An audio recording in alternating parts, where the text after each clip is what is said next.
More than 2 years into his tenure, a court-appointed monitor overseeing changes to the New York Police Department's stop and frisk policies has found that some officers are still failing to document the encounters as required, according to a report released on Wednesday.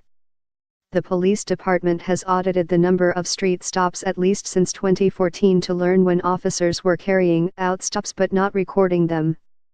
In its first report in July 2015, the monitor's team discovered that the department, in a limited review, had found 17 undocumented stops.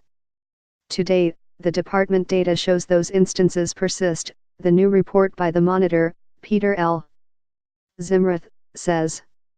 The undercounting of street stops highlights how difficult it is to sway attitudes inside the nation's largest municipal police force as it shifts away from the kind of unconstitutional policing of mostly Black and Hispanic New Yorkers that a federal judge in 2013 said was widespread.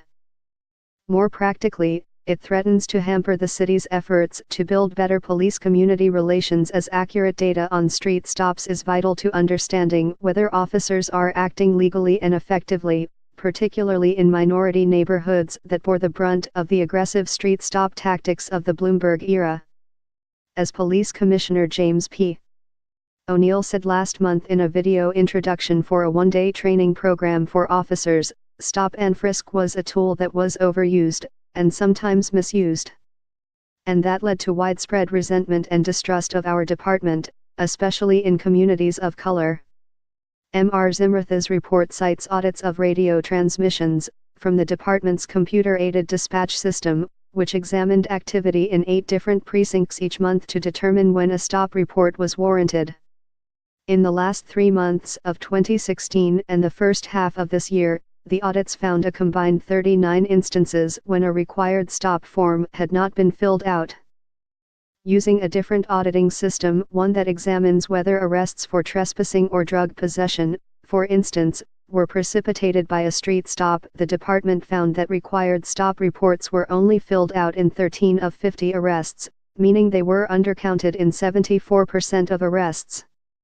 Mr. Zimroth did not find that officers were willfully hiding the stops, but noted one possible explanation for the undercounting: that officers believed a stop report was not required if there was an arrest report. The error, if based on officer confusion, should be relatively easy to remedy, Mr. Zimroth wrote. In his videotaped message, Mr. O'Neill said, "It is critically important that we learn the law and work within its confines." The undercounting of street stops was a primary problem first noted by Mr. Zimroth in the July 2015 report he filed in Federal District Court in Manhattan. That it remains such a stubborn problem now, shows the work that remains, particularly for police supervisors who must enforce new training guidelines to ensure that stops by patrol officers are legal and free of racial bias. The monitor perceives some positive changes in organizational culture driven by the police commissioner and others in leadership roles, Mr.